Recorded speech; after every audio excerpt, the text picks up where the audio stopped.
दिल्ली की राजनीति और अदालत के बीच टकराव एक और बड़ा अध्याय सामने आ गया है और इस बार मामला सिर्फ कानूनी दलीलों तक सीमित नहीं रहा बल्कि नैतिक विरोध और विचारधारा तक पहुंच गया है। नमस्कार, मैं हूं आपके साथ अग्रिमा जादौन और आप देख रहे हैं रिपोर्टर मैडम। आम आदमी पार्टी के संयोजक अरविंद केजरीवाल ने एक ऐसा कदम उठाया है जिसने पूरे केस को नई दिशा दे दी है।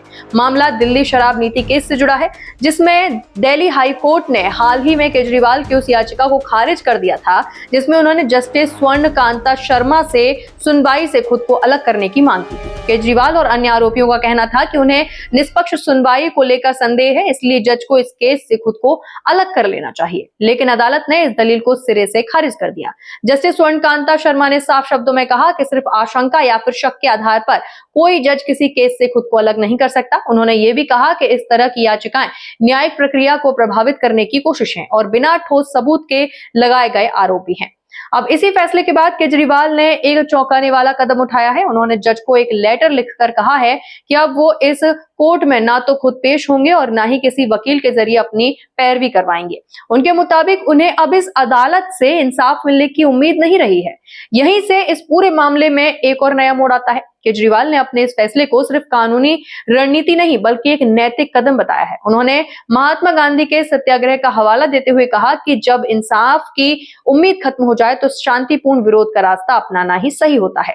उनका कहना है कि उन्होंने अपनी अंतरात्मा की आवाज सुनकर ये निर्णय लिया है। आपकी तरफ से भी ये संकेत दिया गया है कि अब ये लड़ाई सिर्फ कोर्ट रूम तक सीमित नहीं रहेगी बल्कि एक वैचारिक और नैतिक विरोध के रूप में भी सामने आएगी। हालांकि केजरीवाल ने यह भी स्पष्ट कह दिया है कि अगर इस मामले में कोई फैसला आता है तो उसे चुनौती देने के लिए वे सुप्रीम कोर्ट का दरवाजा जरूर खटखटाएंगे। यानी कि कानूनी रास्ता पूरी तरह बंद नहीं किया गया है बल्कि फिलहाल उससे दूरी बनाई गई है।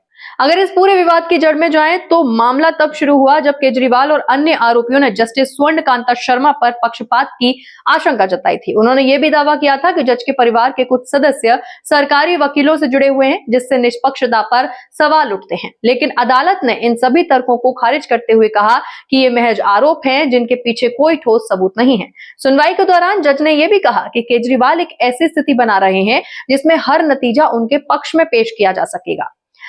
जस्टिस शर्मा ने उदाहरण देते हुए कहा था कि अगर फैसला केजरीवाल के खिलाफ आता है तो वे कहेंगे कि उन्हें पहले से अंदेशा था, और अगर फैसला उनके पक्ष में आता है तो ये कहा जा सकता है कि कोर्ट ने दबाव में काम किया। उन्होंने इस स्थिति को चित भी मेरी और पट भी मेरी जैसा बताया। इसके साथ ही जज ने यह भी दोहराया कि उनका शपथ संविधान के प्रति है और वे किसी भी तरह के दबाव में आकर फैसला नहीं लेगी। उन्होंने साफ किया कि न्यायपालिका की स्वतंत्रता से समझौता नहीं किया जा सकता और इस तरह की याचिकाएं उसी स्वतंत्रता पर सवाल खड़ा करती हैं। अब इस पूरे घटनाक्रम ने कई बड़े सवाल खड़े कर दिए हैं। क्या केजरीवाल का ये सत्याग्रह वाला कदम एक नई राजनीतिक रणनीति है या फिर ये वाकई एक नैतिक विरोध है? क्या इससे केस की दिशा पर कोई असर पड़ेगा या फिर अदालत अपनी प्रक्रिया के मुताबिक आगे बढ़ती रहेगी? राजनीतिक गलियारों में इस फैसले को लेकर अलग अलग प्रतिक्रियाएं सामने आ रही हैं। जहां आम आदमी पार्टी इसे सच्चाई और सिद्धांतों की लड़ाई बता रही है, वहीं विपक्ष इस कदम को अदालत से बचने की रणनीति करार दे रहा है। कई राजनीतिक विश्लेषकों का मानना है कि इस तरह का कदम जनता के बीच एक संदेश देने की कोशिश भी हो सकता है, ताकि मामला सिर्फ कानूनी न रहकर जन भावनाओं से भी जुड़ जाए।